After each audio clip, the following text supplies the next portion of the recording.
Hello and welcome. In this video, I'll show you how to solve a differential equation inside the Simulink environment. If you are new to Simulink, visit the link in the description. Let's get started with an RLC circuit. An RLC circuit gives you a second order differential equation. You can model an RLC circuit that have an inductor L, a capacitor C, a resistor R, and with the forcing function, the applied voltage I have represented here with f of t. The current through this circuit, since it's a series circuit, so we only have the current IL, and the voltage across the capacitor is V. So we can use the KVL law to find the equation, the loop equation. So we get this equation. V double dot represent the second order derivative, while V dot represent the first order derivative, and V of t is the voltage across the capacitor. So the first thing we are going to do here is to find the solution, find the voltage across the capacitor by using the circuit components. So we have a Simscape library here in the Simulink, and in that we can further go to the electrical and then to the specialized power components. And specialized power system, here we have elements, and from the elements we can drag and drop this series RLC branch. You can use this series RLC branch for our RLC circuit. And the another thing we are going to need is a DC source. We will apply a DC here. You can perform the same operation for an AC source, or a combination of a DC and AC. So I'm going to assign some values, and the values that we have selected here are given. 20 kilo ohm is the resistance, inductance is 88 Henry, similarly capacitance is 0.125 microfarad, and the coefficients here R over L and 1 over LC, these are involved as coefficients. So we have the values here. R over L is 2500, similarly 1 over LC is 1 million. Okay, so I'll just substitute some values for the DC. I think 100 is okay. I'll name it as f of t, and similarly we have RLC branch. I'll prefer to use single elements, each time. For example, I'll put a resistor separate. I'll use 20 E3 for 20 kilo. Similarly, I'll make a copy of it, and this time I'll change it to an inductor, and for the inductor I'll type in 8, and then we have a capacitor. I'll make a copy and use Control R to rotate, and then I'll change it to C, and in the capacitor I'll type in 0.125 E -6 means micro. Right, so this branch represents the resistor, and I'm going to rename it to L, and this one I'm going to name it as C. I can just connect them now. I can connect these terminals, and I'll use this as the return path. So our circuit is complete now, and for measurement I'll add a voltage measurement component here, voltage measurement block. For that I will visit measurement, and here I'm going to add voltage measurement, and I'll just name it V, and I'll add the positive terminal to the positive terminal of the capacitor here, and I'll add this negative here. And to view the response, to view the voltage across capacitor, I'll add a scope. Just double click in, type in scope and connect them. So now our circuit is complete, and I'll just set the initial voltage, the capacitor voltage to 0. So I'll set this, and now our circuit is ready for simulation. But before simulation we need to add one more thing, or the good thing is I'll show you that if you don't add a power GUI, you'll get an error like this. Okay, so if you are using the Sim power system components, you need to add the power GUI to your circuit, to your model. So I'll place it somewhere and I'll run it, and the result is like this. Okay, and you can zoom the region here to see how it grows from 0 to 100 volt. And since you can see from here that it almost get to the steady state in almost 0.15 or 0.02 or 0.02 seconds. So instead of using that 10-second simulation time, I'll use the stop time of 0.02. Run again, and okay, this is the response. Alright, so this is the reference response that we want from our models that we are going to develop in the next part. Okay, so this is the response that we get from this set. We'll expect from the other models too. The first model that I'm going to build here is using this equation, and this equation comes straight away from this one. You can move the this part, the v dot, and the v part to the right side, and then apply a double integrator. This v will turn in, this v double dot will turn into v, and the positive sign will turn into negative sign, and you'll get this equation. So how to implement this equation and model your system? For that, we'll use the basic Simulink blocks. We'll visit here, and from here I'll add the first important thing here is the integrator. So the integrator, I'll go to continuous, and in the continuous we'll add integrator. And since we need double integration, so I'll make a copy of this integrator,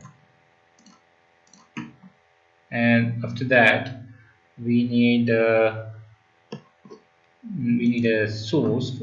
For the source we need a DC. Since here is DC, we need a constant. So in the sources I'll just add a constant here to represent a DC source, and then we need gain block. And since we are going to multiply V dot by R over L and the V by 1 over LC, so I'll add gain block here, and for gain I'll get to the math operations, and here I'll add gain block. Another thing that we are going to need is a summation block, since we are going to add 3 terms here, 1, 2 and 3. So we need a summation block that can add up 3 components, 3 terms, 3 signals. So here we have a sum block. I'll just add it here. Okay, so now we can connect them in the right pattern, and I'll just copy this. This is just script. Okay, it has nothing to do with the response to it. I just want to put these values in here, so instead of going up and down, I'll just place it here.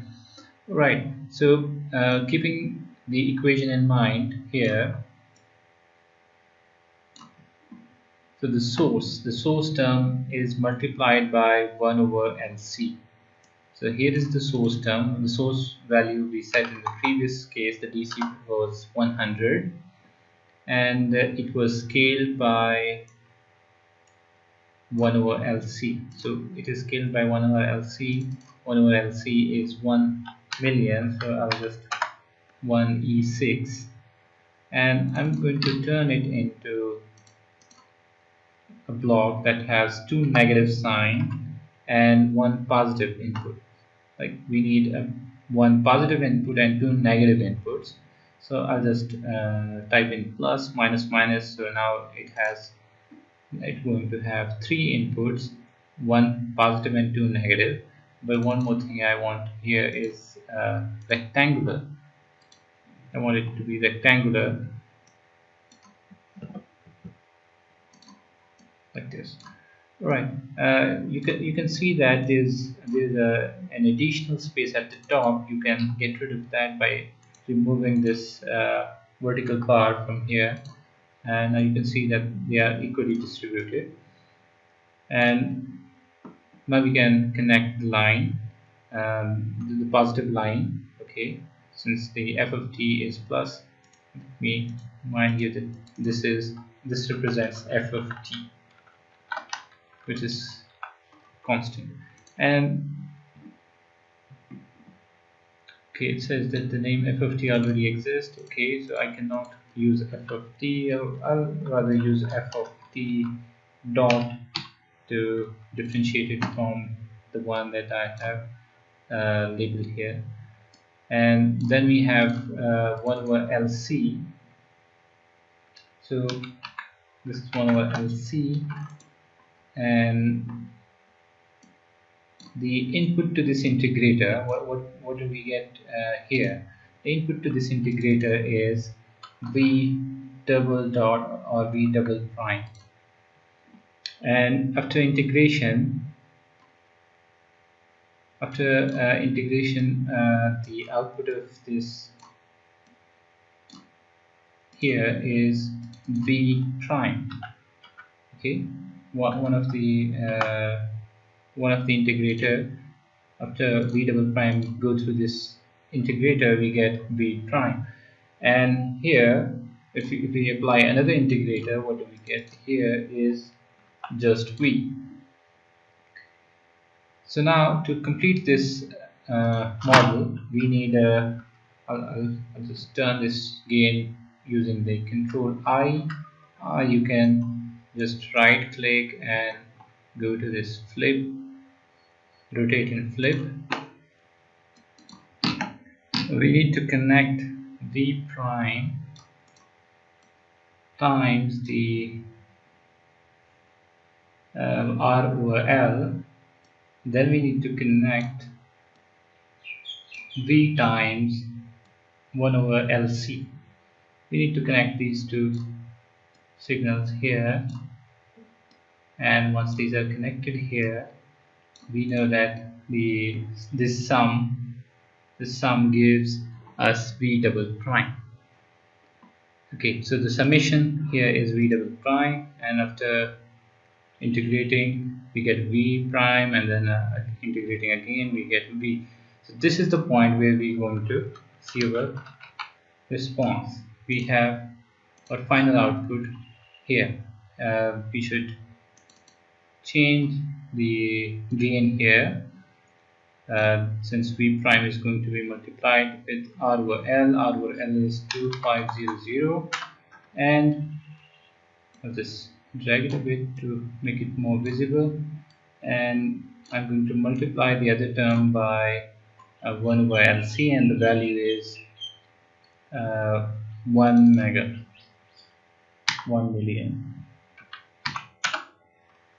Alright, so now we can run this simulation.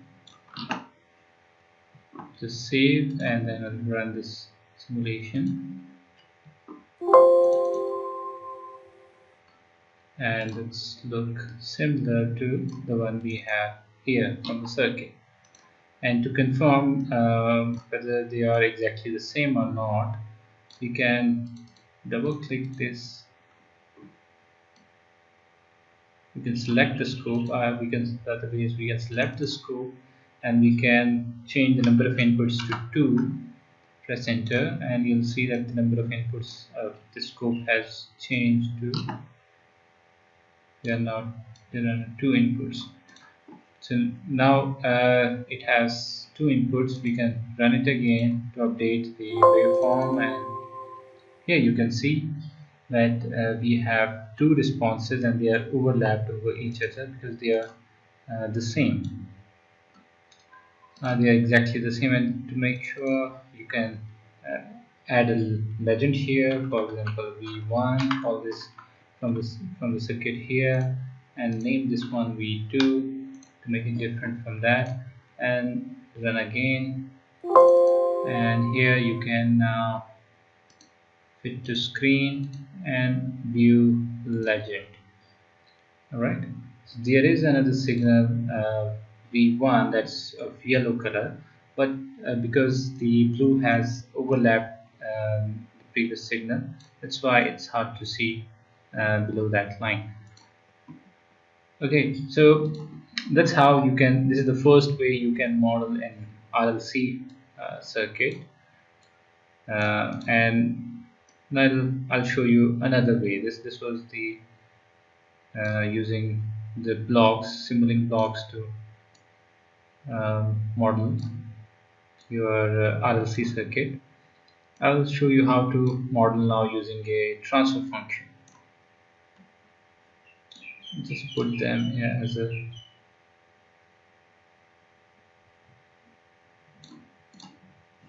to make it more clear that we have gone through this step.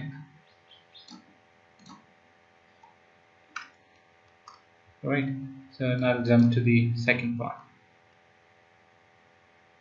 Here, in this case, we'll use a transfer function. In the case of transfer function, how to derive a transfer function from a differential equation is using Laplace transform. Here we have the differential equation, and when you apply the Laplace transform, the double derivative, that gives you s square, the first order derivative, that gives you vs with s, and then v of t, that gives you, let me change it to capital V, that's capital V of s. So this is the equation after applying the Laplace transform, and then we can collect the terms.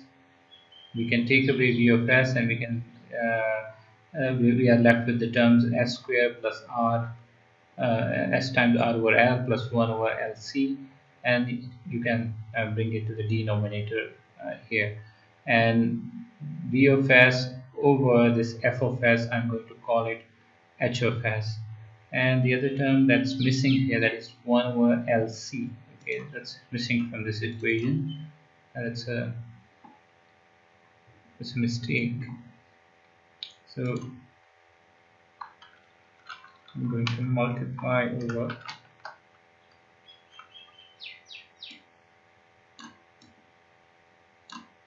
one over LC.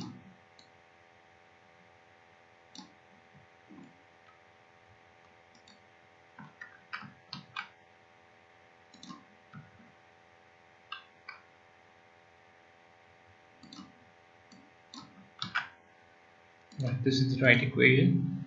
So we need to implement this into a transfer function block. So I will get into continuous, and here I'm going to drag and drop a transfer function. Okay, and I need to put in these values. Like in the numerator, I am going to put in the 1 over LC, that is 1 million, and in the denominator I'm going to put R, the first represent, this 1 represent, I need 3 terms here, okay, and the first term, the coefficient of the first term is 1, coefficient of the second term is R over L, so instead of R over L I'm going to type in 2500 and 1 over LC, that is 1 million. Alright, so if you drag it a little bit, you'll see the equation inside this box. So now again I'm going to apply the input. I'm going to apply a DC input here. From the sources I can drag and drop it constant, and again this is going to represent our DC. I'm going to call it f of t, but I have f of t and f of t dot, so I'm going to call it f of t double dot, and I can just click somewhere and type in scope. So I'll get this scope, I can connect, and now I'll run it to see how is the response. So you can see the response looks the same as the other two cases,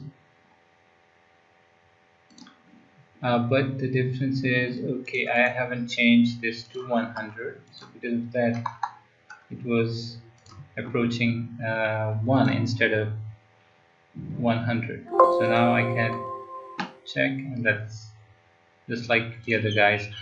Or another way to confirm is I can even turn the number of inputs. I can change the number of inputs into 3 here, and now connect this guy here so that I can see all the 3 graphs at the top.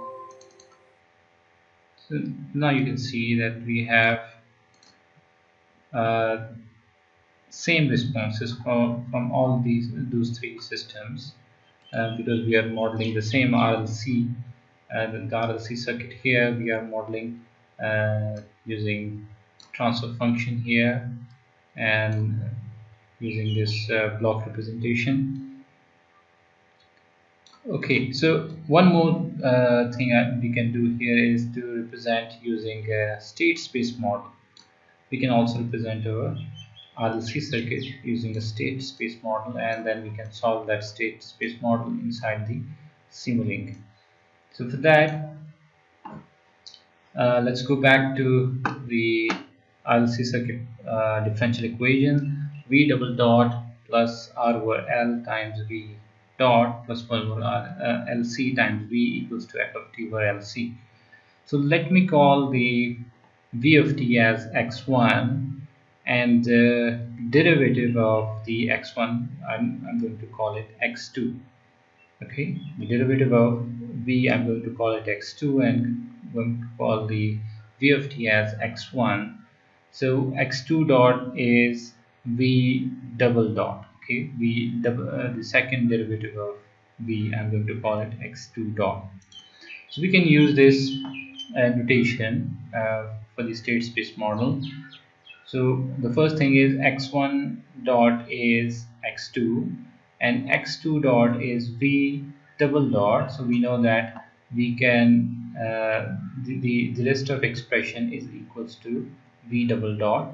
I can move these two terms to the right side, and that becomes minus 1 over LC minus 1 over RL plus f of t over LC. And v dot, I'm going to replace the v dot by x2 and v by x1 as was assumed. So now we can put them in a matrix notation. On the left we have x1 dot and x2 dot, and they are multiplied. We have a matrix A here with the coefficients.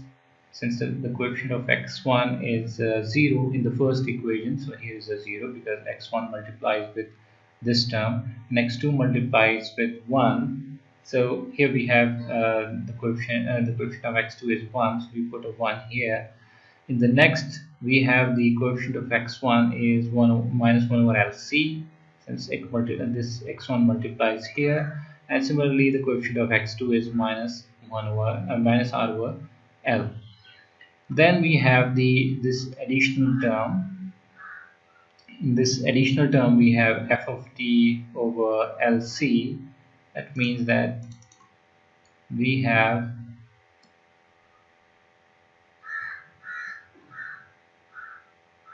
we have here the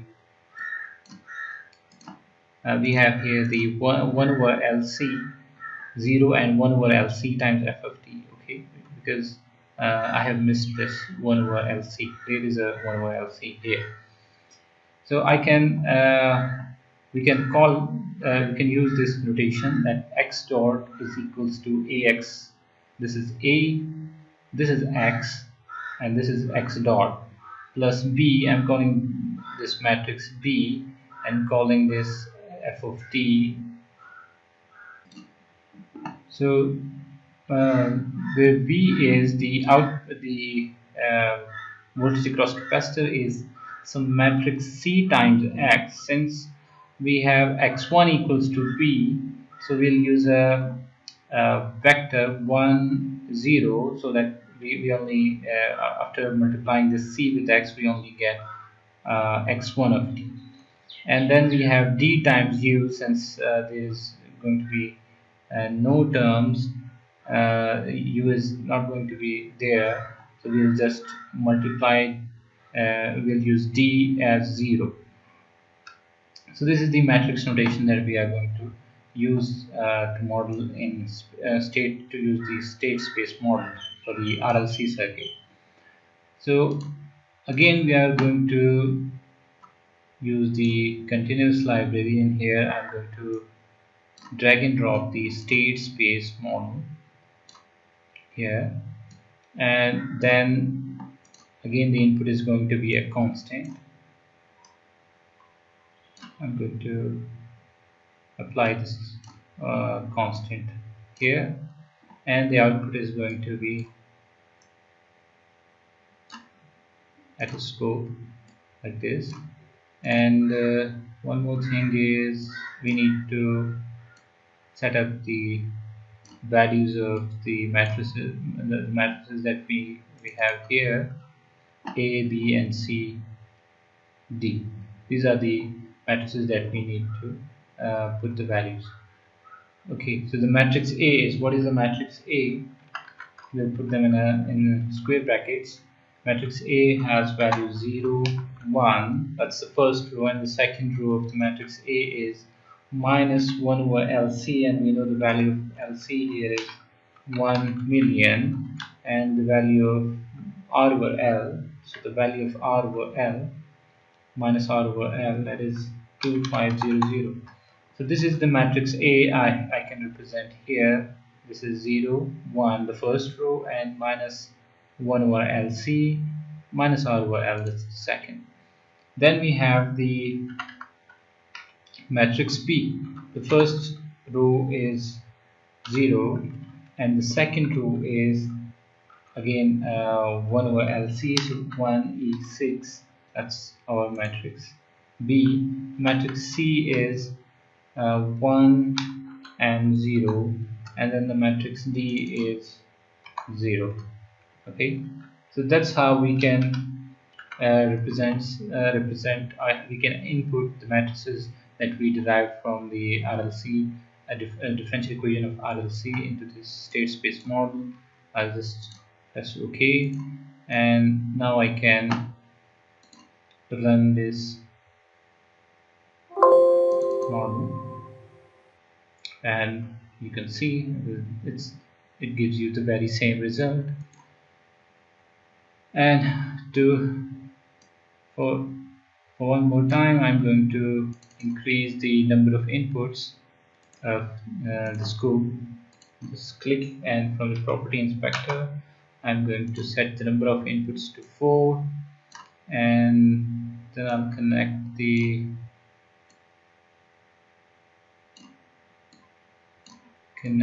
state space model, the output of the state space model.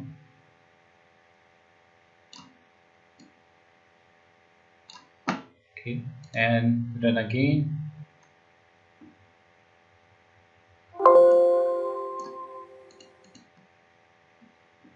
Alright, and now you can see that we have 4 signals here, V1, V2, and the red one is coming from the transfer function, and the green one is coming from the state space model, and they are all the same. Even you can zoom in and you'll see in more details, but the response is exactly the same.